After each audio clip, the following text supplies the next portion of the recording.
Hopefully the live stream is up at this time. So for people who are just joining right now, today will just be a class session. I do not know when people are joining and leaving the voice chat. It is because of the streamer mode with Discord. So what I will recommend is that you watch the live stream, assuming Where are that you? Where are you streaming to? YouTube. I'll grab the link. Oh, gotcha. So this is just that way I can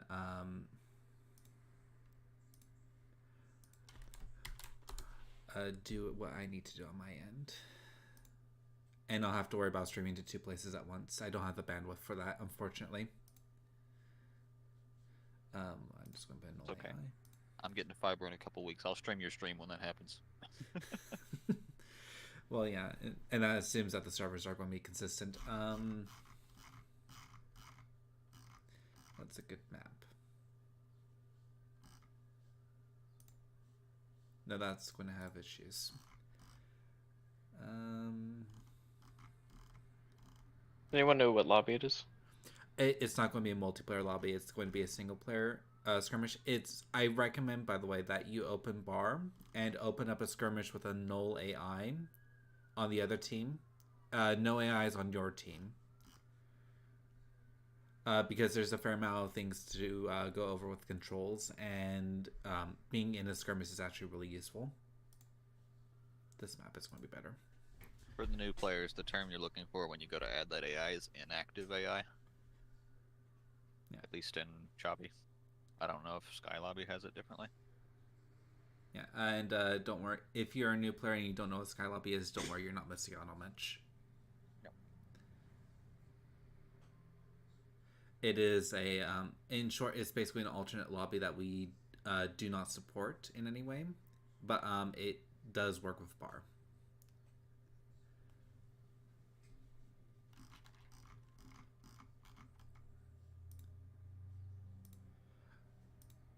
Should we use a specific faction, or does this matter? Whatever faction you prefer. It really does not matter if you want to be Cortex or Armada, because the information, generally speaking, will apply to both factions.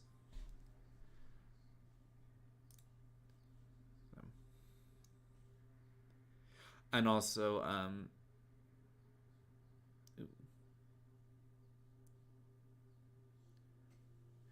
let me check something. My bit rates might be too high for 60 FPS.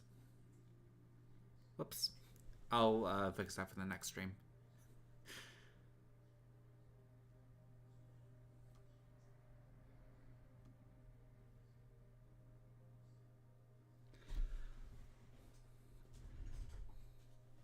By the way, your load time should be better than mine because I have to load the dev build for single player.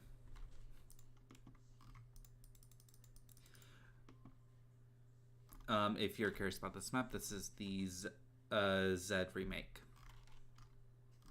So, by the way, feel free to ask questions during both on the live stream and on the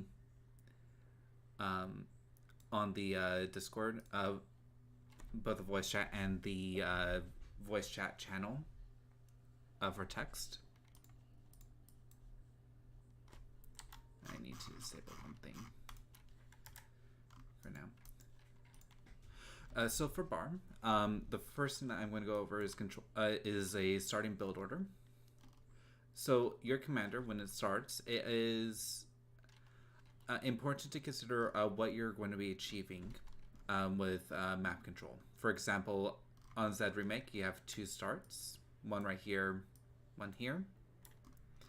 Your goals with choosing either of the starts is basically how are you going to express yourself on the map. Like, for example, at the left start, controlling roughly over here and through here. Or with a 3 max start, having the slightly more economic advantage, but having worse map control on the left side of the map. For all cases, with a rare exception. Generally speaking, you want to have 2 mexes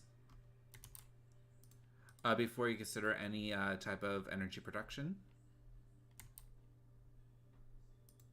I recommend getting either a basic solar or a few winds, depending on the map. Winds in this game, they have a variable rate. So I'll just skip a few just to demonstrate.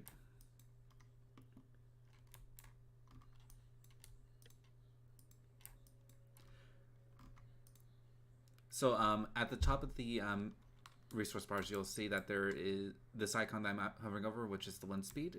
That is the amount of energy that you're going to be acquiring from one wind turbine. This number, the information that's on display right now is displaying the average, the wind risk, percentage chance. The average of wind is not the median value. It's a much higher value than that. The wind risk is basically the percentage chance of wind going below 5 or 6. And by the way, there's a stream delay, unfortunately. So, are there any questions about what's going on?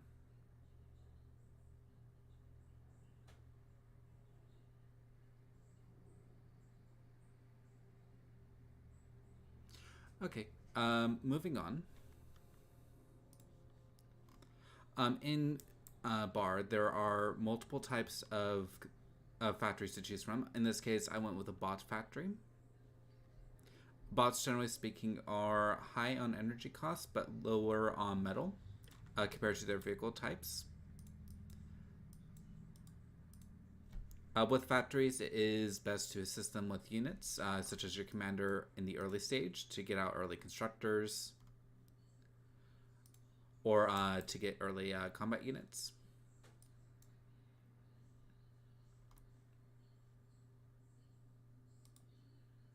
Generally speaking, it is not a good idea to make multiple factories in Bar, unless if you're doing something very specific in the late game, or if you're doing something that benefits from having multiple labs.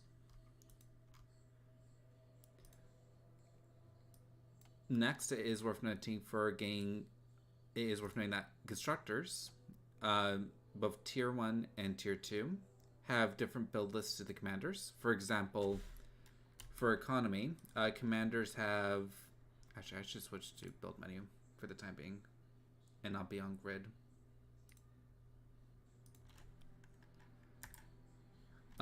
Commanders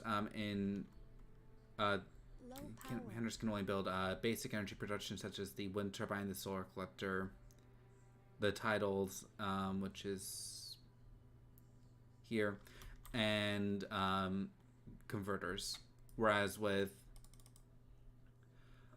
Team 1 constructors, they can build advanced solars, geothermals, construction turrets, jammers, things like that. Are there any questions about that?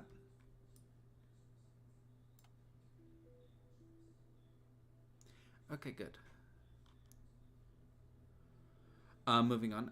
It is worth noting that if you are familiar with Total Annihilation, the way that Teching works is the same way that Bar does.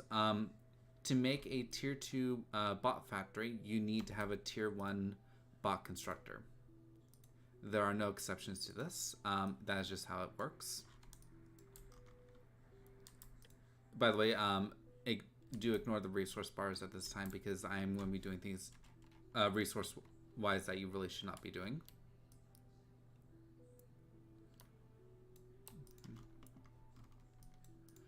Shad, is there anything that you would like to input at this time?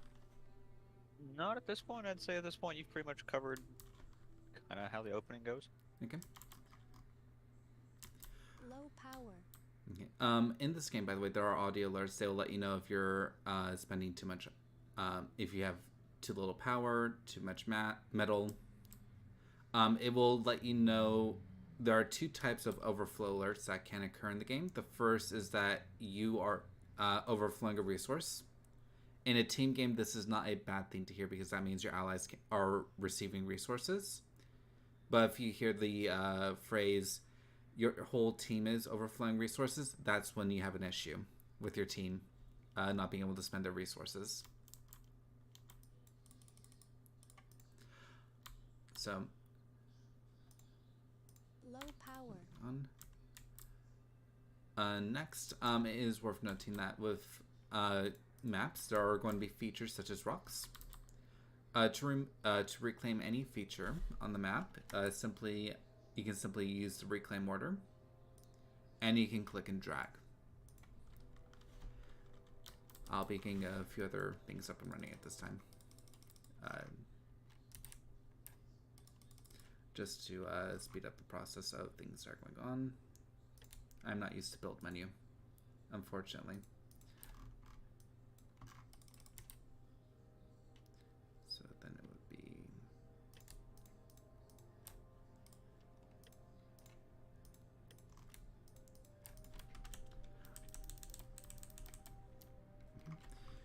Are there any questions that people have at this time?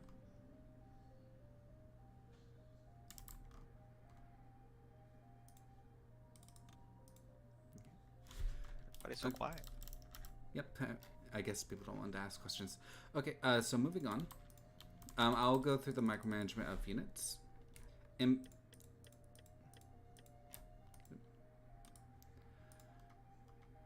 bar, every single order in bar has a draggable version of itself. For example, move has a draggable option. Simply right click and drag, and you will get a line order version of the move order instead of a point order. It is worth noting that all units in this game have AoE of some kind, and it is meaningful enough to deal with clumps of units. Move, by the way, simply makes units move from point to point. These units will not stop to engage another unit, by the way.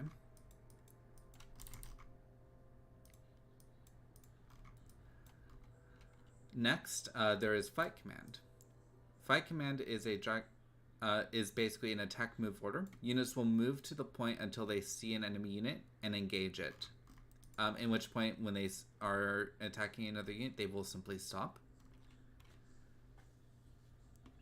Fight command is really good for units that have long range attacks like rocket bots. You will learn what these are really like in matches.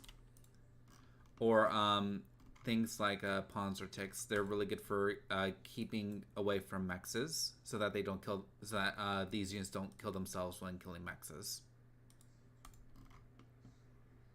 Are there any questions? Is there something press to space those out? Can you repeat the question again? You were really low on the microphone. Yeah, sorry. When you were building units, or did it have a space solar on? Sorry, your mic's going out. I'm going to assume that you meant that the space out the advanced solars like they are in the grid. To make a box grid, by the way, you press Shift Alt drag. To space out, you simply press Shift Alt Z or X. Z increases, X decreases. Does that answer your question? Yes. Okay. I'll be moving on to building. Are there any other questions, by the way, about units and how to micromanage them?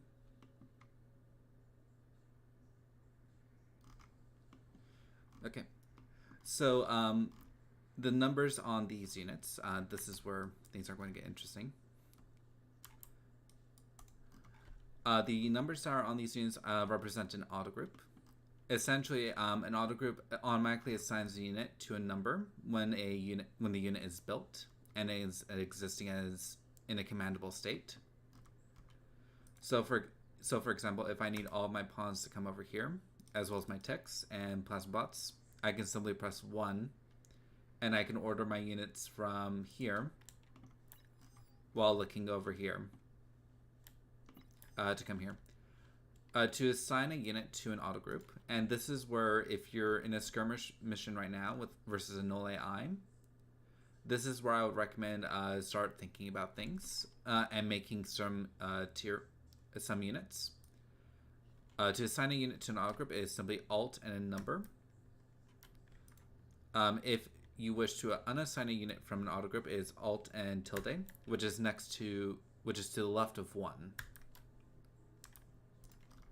Auto groups are really good for micromanaging what you are going to be doing with your units. They make basically selecting your units really efficient.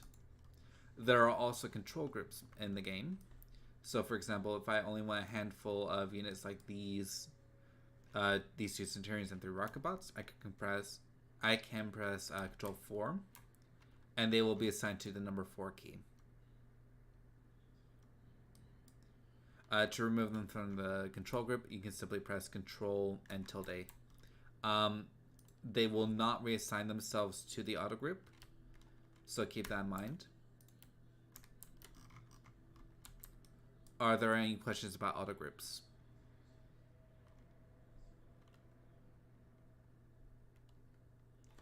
Shad, is there anything you would like to add? So, well, could mention that, so generally, at least that I find for a lot of players, most people use auto groups for most everything because it just makes life easy. But it's important to kind of keep an idea of when you want to use control groups over auto groups, because you can grab units that are in an auto group and just give them a new control group and they'll leave the auto group. This is really handy for when you've grabbed every single one of your pawns, pushed them through a line. You've broken it and got about 20 of them inside the opponent's line, but you're still streaming pawns. Ideally, you wouldn't be controlling these 20 pawns in the auto group anymore, because you're going to be directing the ones that are still streaming into opponent defenses. I've seen that happen a lot. I've done that a lot. It's kind of a waste of metal. So those are kind of like it's one of the situations that is prime for control groups. Okay, thank you. Moving forward, I'll be going through Eco really quickly. There is for tier 1, you have multiple options for economy. You have wind, basic solar, advanced solar, geothermal. You also have an energy storage and a metal storage. Extractor lost. Oh, a constructor found the commander is what happened. You also have construction turrets. Starting first with the construction turrets, these are really good for making large build grids. So, for example, if I wanted to make a wind farm with 1 constructor, but I want the wind farm to be built fairly quickly, I can simply have a construction turret apply build power, and have the constructor make the build frames. Sorry, the blueprints, which frees up all of these constructors to do other things. Next, geothermal. There are limited spots on maps where you can build geothermals. They will always have a little icon circling them like this with a steam vent. You can build a geothermal by simply selecting a constructor and right-clicking the geothermal spot. This is also true for building mexes if there is an empty space available. I can queue up a mex to be built by simply right-clicking the mex. I'll get to sliders after explaining the T1 Eco. Smiths.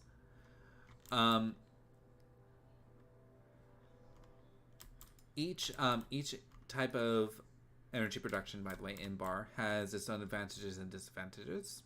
For example, basic solar does not cost energy to build, which makes it really good for starting energy production. wind is really cheap on metal to produce, and especially on maps that favor wind. Wind is extremely influential in a ton of maps when it is allowed to be effective. Next is energy storage. And if you are playing in a match, I strongly recommend that you have a T1 energy storage probably around the 5 to 7 minute mark. This is due to the fact that resources must physically exist within your storage to actually be usable. Next, for ARM, they have both a T1 mechs and a T1 cloaked mechs. Basically, cloaked mechs can be spotted with radar, if I recall correctly, but they cannot be spotted by vision. Is that correct, Shad?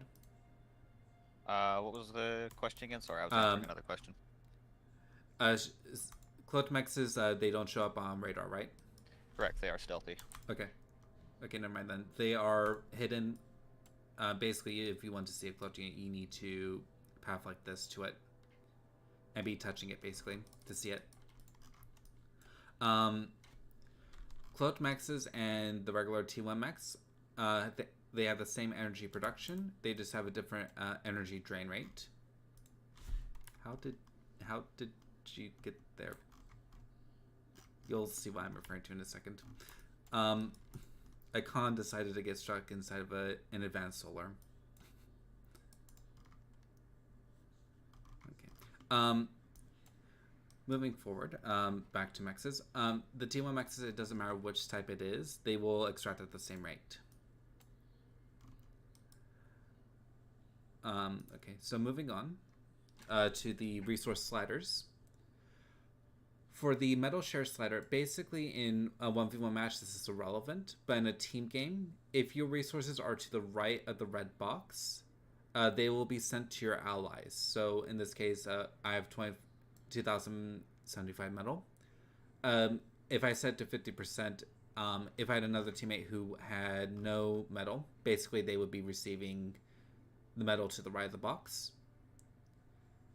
Next, this is also true for the energy as well. Finally, there is the energy conversion slider. This is specific to energy converters. There is both a T1 and a T2. T2 converters have a better efficiency for energy to metal compared to T1, but they are very expensive. As you produce converters, you'll be seeing that my energy drain is going up. I'll just speed up the game. I don't think that's enough converters actually for my income. Nope, it's not. So if I were to put this all the way down to like here, for example, and probably get a few more. Basically, all the energy production is being shifted straight into converters. If you see Armada converters with a yellow top, that means that they are functioning. If they are constantly switching between having a yellow top and closing, that means that they're going to be active and switch to deactive. Do you not use the energy conversion widget? I have it on right now. Okay, I guess you just don't have I it will. yet. I haven't shown what it is. I haven't gone through settings Gotcha. yet. There's a whole list of things to get through.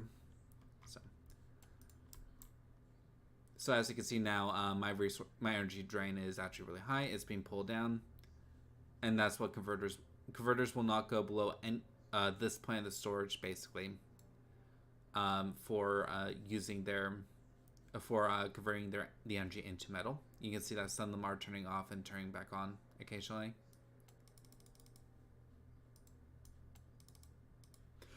When you are making a structure and you decide that you don't want to finish it, you are free to do so. Just know that you will get the metal returned back to you as it debuilds, but you will not get the energy back. from it. So you'll see that it's debuilding. T1 energy converters only cost 1 metal, which is why you're not really seeing it give that, which is why you're seeing give 0.0 metal, but it is going to give something.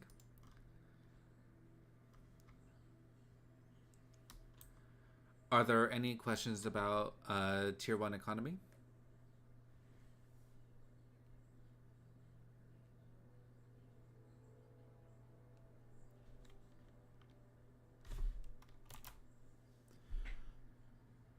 How far behind is the stream? You're building winds right now. Oh dear. Yeah, so it's been a little hard to follow. I'm not gonna lie. Is there any chance you could stream to Discord instead? It tends to Yeah, I'll try that right now. Let's see if I have bandwidth. Yeah. You'll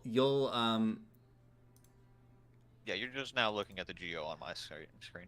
Okay, hopefully that works. This is why I need to go through my streaming settings again, because I changed them and apparently I miscalculated the bandwidth I need. That's really good to know.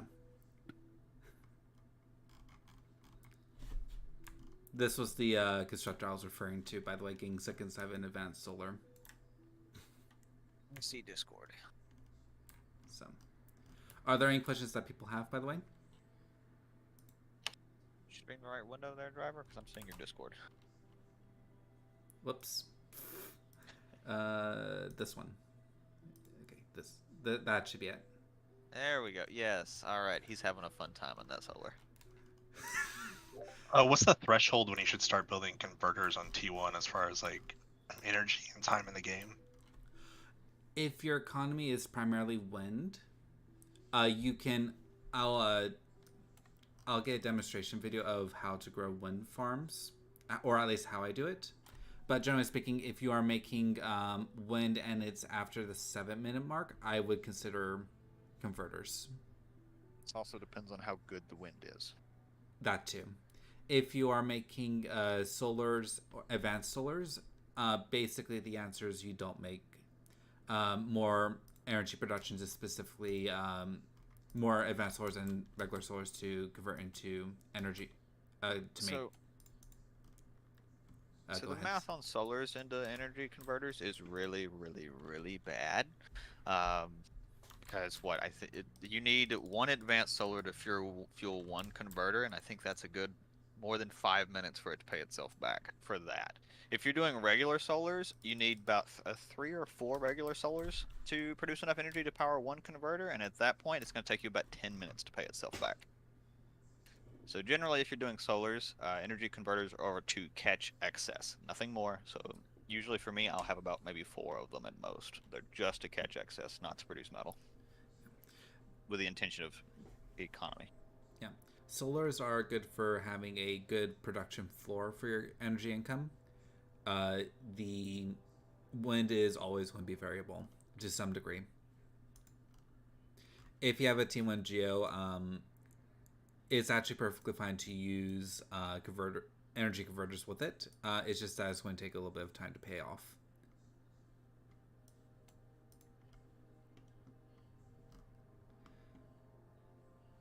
Moving on to T2. Nope, that's not the right thing.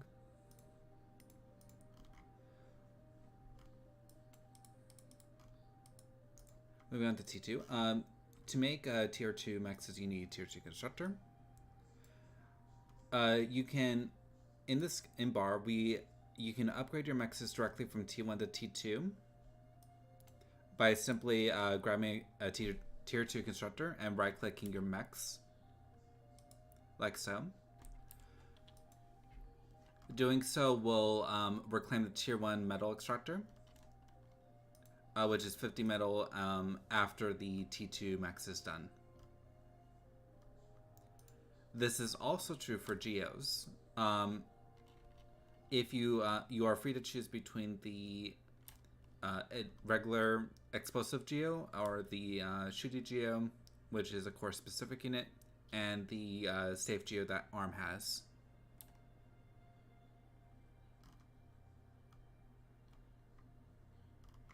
Are there any questions about upgrading things? Upgrading to T2 economy? When do you decide, like, how many mechs do you upgrade until you think about going to fusion? It depends on where you are specifically. Generally speaking, and it depends on if the map is a wind map or a solar map. For solar maps, generally speaking, after 3 or 4 maxes, you might want to consider a fusion. But in other cases, you might want to get a few more maxes. Sorry, you want to have a constructor constantly going out and gain maxes. And to have a second constructor in your base, eventually queuing up another again for fusions. Does that answer your question? Yeah. Thank you. Yeah. Generally, I would aim for at least 3 before grabbing a fusion, but it can depend on like how far away your mexes are to upgrade, your current energy state. Because if you're good on energy, sometimes like he's got the Geo here, he could be entering T2 with a good 600, 700 energy income or so. I wouldn't even be worrying about a fusion immediately until I'd got a few more mexes if he's got them, that kind of thing. So it depends on your game state. If you're hurting for energy, 3 mexes is probably okay. On top of that, by the way, if you have an option to go for a T2 Geo, you should take the T2 Geo over the Fusion. This is correct. Yeah, because it's the difference of 4,800 metal for the Fusion or 1,200 metal for the... sorry, it's not 1,200 metal. It's 1,600 metal for the geothermal. Which is... And the Geo produces 50 more energy than a Fusion, by the way. The explosive one, at least. Yep. It's a bigger difference if you're core, too. Yep. Cortex pays more for Geo, or pays more for regular fusions, but less for advanced Geo. ARM has a safe Geo. This basically is if you're... Safe Geos are specifically very tanky, and they produce less energy, but they're still worthwhile getting if you want to get them. Okay. Are there any questions about T2 energy production? I know I'm skipping the advanced fusion, but that has a specific dynamic for itself.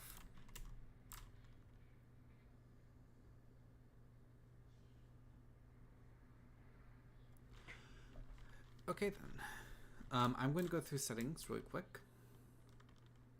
If you are not in a match, I would strongly recommend getting into a match. If you are a spectator, that'll be perfectly fine.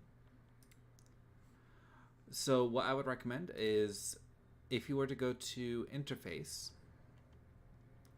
what I would recommend immediately to turn on is the energy converter usage. This is the icon in the top right next to the wind and the title icons. It basically tells you how much of your converters you're using at any point in time. If you wish to have hotkeys that work for your factory, I recommend turning on grid. Grid allows you to queue units with hotkeys. Moving on to game. What I would recommend first is putting factory guard builders on. To demonstrate what this does, if I were to build a constructor, what you will see is that there's a white point over here next to this crossbow, which is an anti-aircraft bot. But the constructor bot is going to go, well, it would normally go like this to this point right here where I circled, and then it will start assisting the factory. That's just because it can't path to that point. But the factory guard widget basically makes your your constructor bots assist the factory first before going to a move order somewhere else on the map. Next, I recommend using set target as default. In bar, there is attack works on both ground. You can do this by using A and right click drag. or you can use set target, which is S for my key bindings.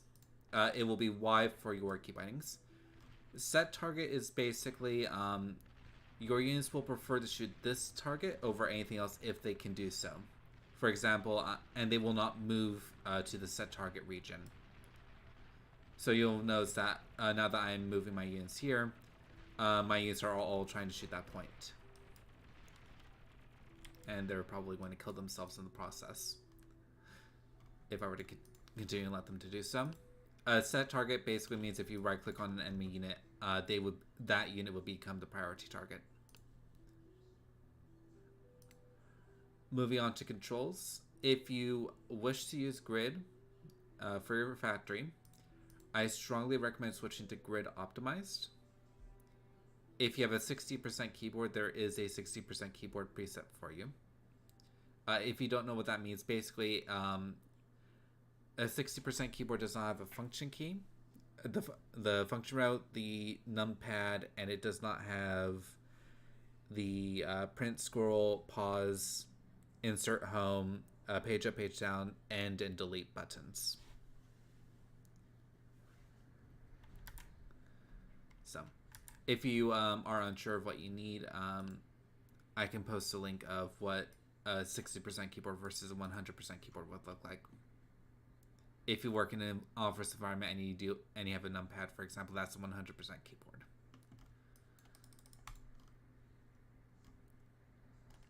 Moving on, I do not believe that's anything.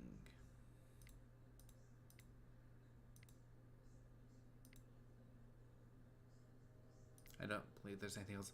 Ignore the dev tab. That's specific for dev builds. Are there any questions about the settings that I recommended?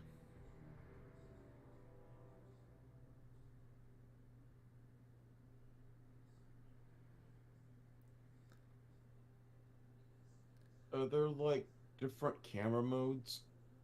Yes. If I were to, I'll switch to default for a moment. If you press Control F2, you'll switch to the TA Classic camera. Control F3 is the default camera, and Control F4 is the first-person camera. So you can do things like this.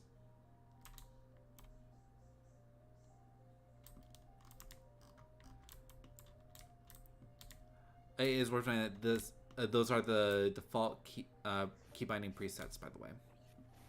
So. Does auto groups persist by default? I don't remember if they do or not. Yes. Oh yeah, that's actually a good question. Your Yeah. auto groups by default will persist between matches. It is there is a setting in the game. It's under game middle. Game middle. Yeah, auto group persist mode on. This is default on by. This basically means that your auto groups for your units will persist between matches.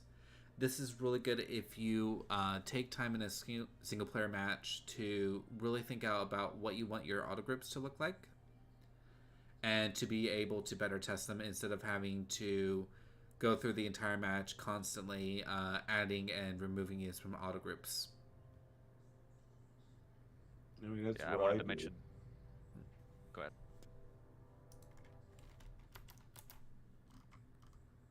ahead. Go ahead, Chad. Okay. I wanted to mention that because I know personally for me as a player, I change my auto groups on the fly between the game depending on the units I'm using because I like to use a certain set of keys that are way closer to the front of the number line. So auto group persist can be a little counterintuitive depending on how you use them. Okay.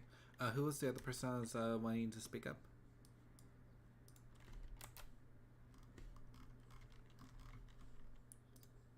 Yeah, me personally, I choose to use auto group 2 as well with the largest basic unit, especially if I'm just trying to get scouts and stuff going or trying to maintain a constant front line without having to look back and forth between the base if I'm having to focus on microing. So it's a very useful utility in most cases with what I've experienced so far. For me, by the way, I'll explain how my auto grips are set up. because mine I have done a fair amount of testing. All of my units are on Hockey 1. They're basically units that are meant to be spammed to some degree, or they're meant to be my primary units during stages of the match. Like, for example, ticks, pawns. It is tick. Okay, just making having to make sure. And mace. The units that will be on my second key binding are my ranged units. These units have quirks for being up close and personal to other units. So, for example, Centurions, Rocketeers, for example, are on my number 2. I'll get some T2 units up and running because I do something very similar to what you do, and I'll just alternate between 1 and 2, where far range units are always doing like a fight command, while the frontline units are ones I micro. Yep. Yeah, for me, my radar and jammers and my anti-aircraft are all on the same hockey, which is 3. This is just to help keep things organized. I don't play ARM as much as I used to, which is why I had to re-add the the compass to the hockey. I mostly play core at this time. For 4, this is for special units. Special units. I think it's my amphibious bombs. You'll learn what these things are like in the later. Those tumbleweeds are useful at times, especially if you're like strapped with the economy and need to deal a lot of damage at once. They did this, by the way. That's the wrong key binding. Just control B, yeah. The Control B on default bindings, by the way, brings you to an idle constructor. I'm normally on grid, and I normally don't have to worry about that. Yeah, tumbleweeds will actually do more damage at a farther range, self-destructing compared to running them into things. Yep. Not to mention that the self-destruct immediately. Yeah, they have a 1-second timer. So, with my experience using tumbleweeds as a new player, I find it's often better to have them come around corners where there's no direct line of sight. That way there's very little response time for any opposing players to react to them. Moving on. For my 5 key, by the way, it's specifically the Lazarus. 6 is my spy bot. 7, 8, 9, and 0 are all reserved for aircraft. This is just because there are points in times where you might have to do 2 things at once, an aircraft and a ground factory at the same time, and this allows me to do both factories effectively. So if I were to do... Yeah, a very similar way of doing things that I do. Mm-hmm. In terms of your auto select stuff, because I've learned I've aircraft at the last few buttons too as well on the keyboard. Okay. Are there any questions about what's been going on for the past 5 minutes?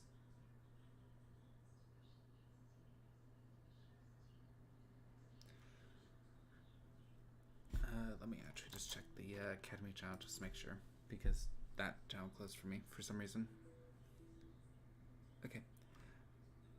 Is there anything that... I have a question. Oh, go ahead. Is there any way to...